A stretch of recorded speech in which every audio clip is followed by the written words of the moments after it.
So, Mr. Kevin Roberts, president of the Heritage Foundation, I took you up on your offer to read Federalist number 70, where you cherry-picked from the very first line, a vigorous executive. That's all you took from that. And I say to you that if you're going to quote that, you need to talk about why he wanted a singular executive. I'm going to reread that to their removal from office or to their actual punishment. Okay? We're going to reread this because this is what we are talking about. You have one executive because you know who to put the blame on. First, the restraints of public opinion to hold them responsible for their actions.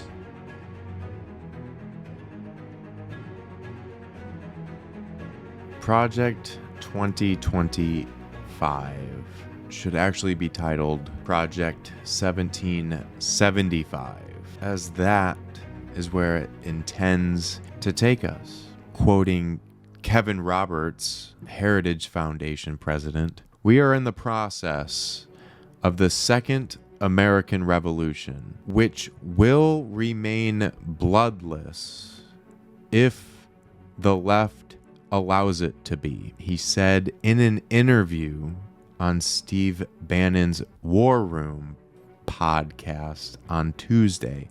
And Steve Bannon wasn't on the podcast for this episode, as Steve Bannon had to report to federal prison on Monday. And in this interview, he quotes Alexander Hamilton's Federalist paper number 70. And it just so happens that I have this handy book here, selected writings of the Founding Fathers, which includes all of the Federalist Papers and gives you a lot of insight as to their philosophy towards a more perfect union. This is not to idolize them or put them on a pedestal or to think of them as perfect human beings. There's no such thing. And taking what they said during that time and advancing it to fit modern society is an argument of interpretation. And I don't know if you can hear behind me, but it is the 4th of July. And I've been ignited all day, really all week, ever since that decision came out on Monday, feeling like we are in a different country right now. I posted we went from June 30th, 2024 to July 1st, 1775. Posting that and then seeing this quote and this video and this interview with Kevin Roberts on where they stand on this Project 2025 and looking into it and downloading the 900 pages. I have yet to read it all. I have read summaries from various sources. I am going to be diving into it, but just basing it on what he said in this interview and what he quoted, again, cherry picking. He quoted Federalist Paper number 70 by Alexander Hamilton, which is titled "The Executive Department Further Considered." And his cherry-picked quote is from the very first line in this paper. And it doesn't even finish the thought of just this one paper that he selected. He quoted this and told viewers to go read it during the holiday. Now, what percentage of the people would actually seek this out? How many people actually have it as handy as I do? And I've been referring to this book a lot lately. I've been making these animations on the Blease Art channel. Rules by which a great empire may be reduced to a small one, by Benjamin Franklin. Presented to a late minister when he entered upon his administration, an ancient sage boasted that, though he could not fiddle, he knew how to make a great city of a little one. The science that I, a modern simpleton, am about to communicate is the very reverse. Going back to the Founding Fathers' writings and trying to bring them into modern day in a way that kind of puts my spin on it as well. So incorporating it with the meditation animations that I'm creating, it's just been very inspiring project, because that is how I'm approaching this, is as a writer, as someone who cares about the common good for the common people. I want to now read from this. And the words that he quoted in this very first line, he said, "a vigorous executive." And I ask of you to go read this. So he quotes just that, a vigorous executive. And that's what he runs on, because he knows that such a small percentage is actually going to go and read this. And if they so happen to go read this, are they going to read the entire thing? Why not cherry pick something? Oh, it's perfect. It's right in the first line of what I want to say. A vigorous executive. Just a complete misquote of what Alexander Hamilton is actually saying in this. The executive department, further considered by Alexander Hamilton, referenced by Kevin Roberts, the Heritage Foundation president. There is an idea, which is not without its advocates, that a vigorous executive is inconsistent with the genius of Republican government. The enlightened well-wishers to this species of government must at least hope that the supposition is destitute of foundation, since they can never admit its truth without, at the same time, admitting the condemnation of their own principles. Energy in the executive is a leading character in the definition of good government. It is essential to the protection of the community against foreign attacks. It is not less essential to the steady administration of the laws, to the protection of property against those irregular and high-handed combinations which sometimes interrupt the ordinary course of justice, to the security of liberty against the enterprises and assaults of ambition, of faction, and of anarchy. Every man, the least conversant in Roman story, knows how often that republic was obliged to take refuge in the absolute power of a single man, under the formidable title of dictator, as well against the intrigues of ambitious individuals who aspired to the tyranny, and the seditions of whole classes of the community whose conduct threatened the existence of all government, as against the invasions of external enemies who menaced the conquest and destruction of Rome. There can be no need, however, to multiply arguments or examples on this head. A feeble executive implies a feeble execution of the government. A feeble execution is but another phrase for a bad execution. In a government ill executed, whatever it may be in theory, must be, in practice, a bad government.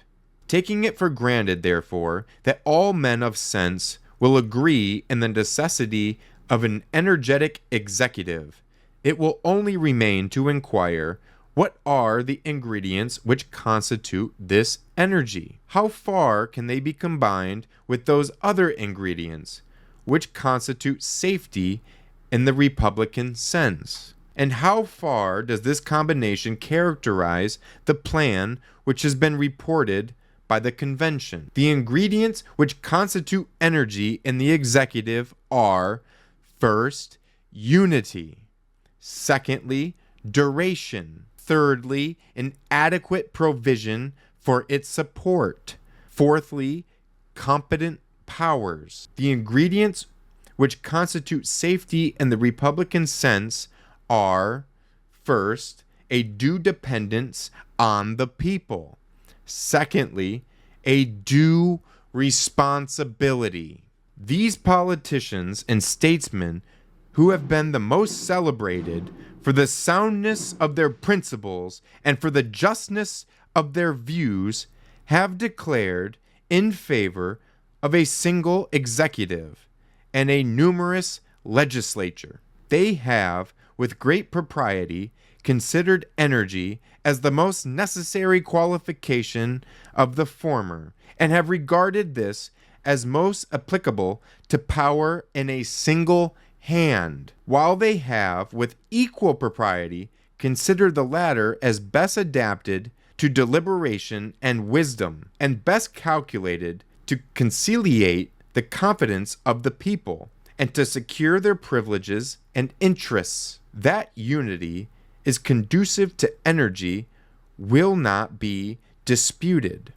Decision, activity, secrecy, and dispatch will generally characterize the proceedings of one man in a much more eminent degree than the proceedings of any greater number. And in proportion as the number is increased, these qualities will be diminished. This unity may be destroyed in two ways, either by vesting the power in two or more magistrates of equal dignity and authority, or by vesting it ostensibly in one man, subject in whole or in part to the control and cooperation of others, in the capacity of counselors to him. Of the first, the two councils of Rome may serve as an example. Of the last, we shall find examples in the constitutions of several of the states. New York and New Jersey, if I recollect right, are the only states which have entrusted the executive authority wholly to single men. Both these methods of destroying the unity of the executive have their partisans, but the votaries of an executive council are the most numerous. They are both liable, if not equal, to similar objections, and may in most lights be examined in conjunction.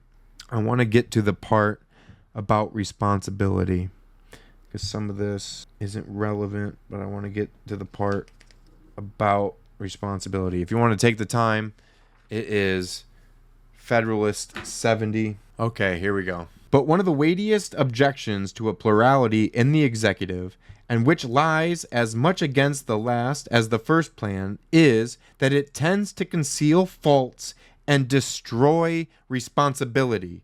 Responsibility is of two kinds: to censure and to punishment. The first is the more important of the two, especially in an elective office. Man in public trust will much oftener act in such a manner as to render him unworthy of being any longer trusted, that in such a manner as to make him obnoxious to legal punishment.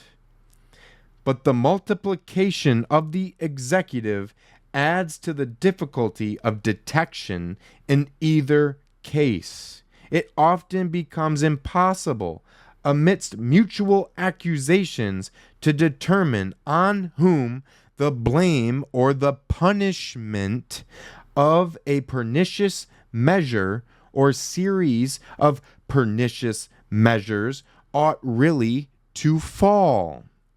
It is shifted from one to another with so much dexterity and under such plausible appearances that the public opinion is left in suspense about the real author.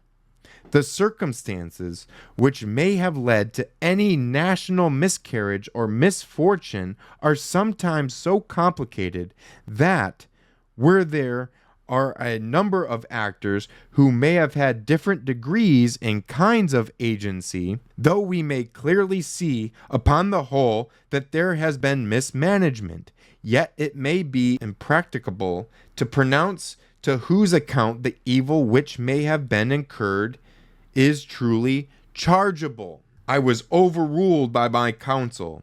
The council were so divided in their opinions that it was impossible to obtain any better resolution on the point. These and similar pretexts are constantly at hand, whether true or false. And who is there that will either take the trouble or incur the odium of a strict scrutiny into the secret springs of the transaction? Should there be found a citizen zealous enough to undertake the unpromising task, if there happen to be collusion between the parties concerned?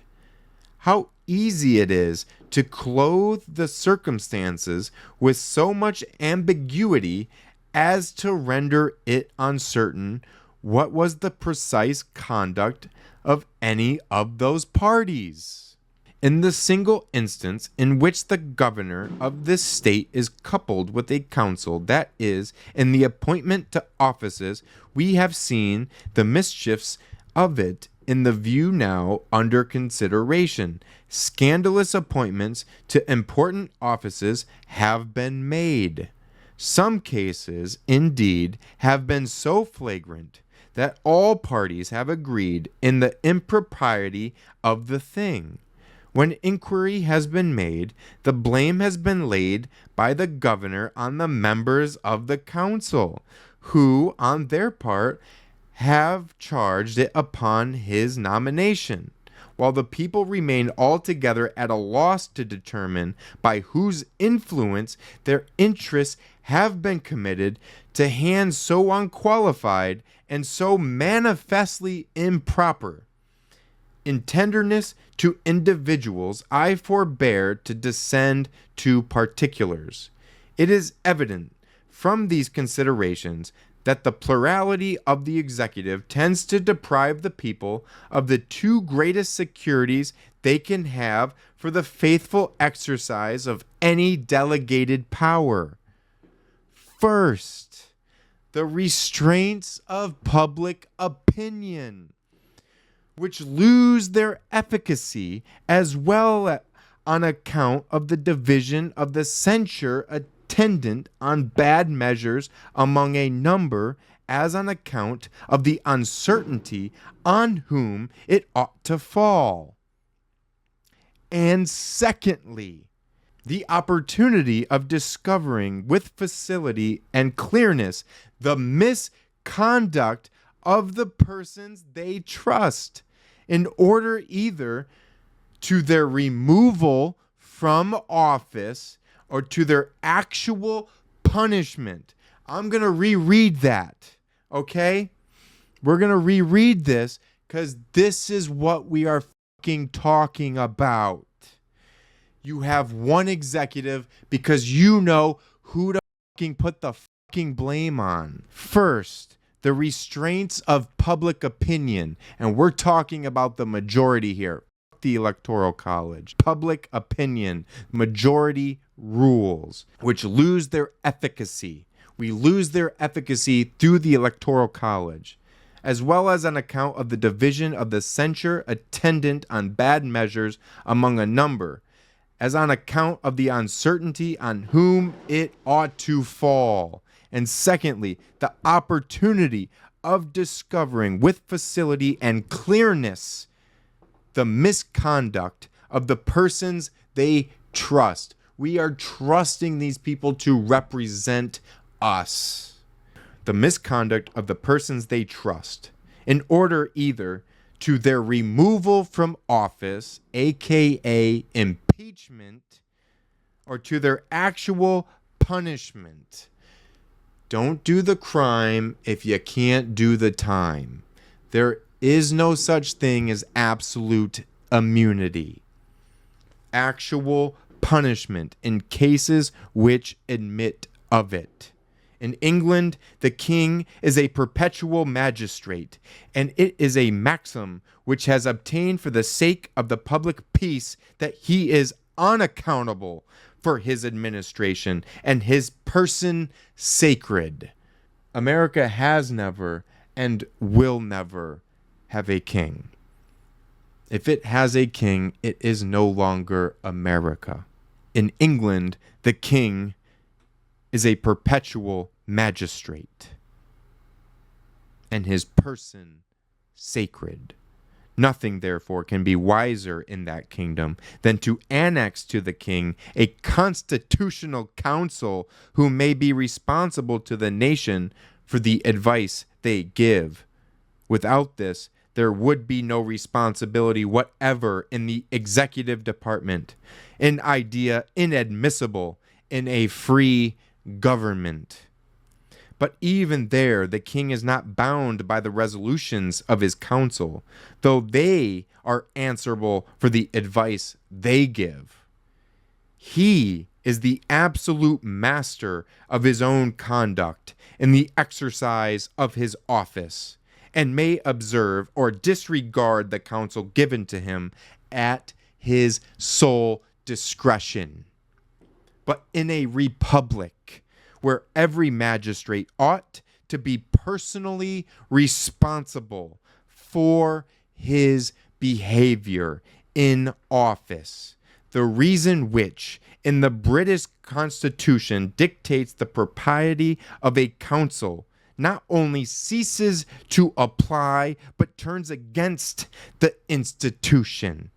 In the monarchy of Great Britain, it furnishes a substitute for the prohibited responsibility of the chief magistrate, which serves in some degree as a hostage to the national justice for his good behavior.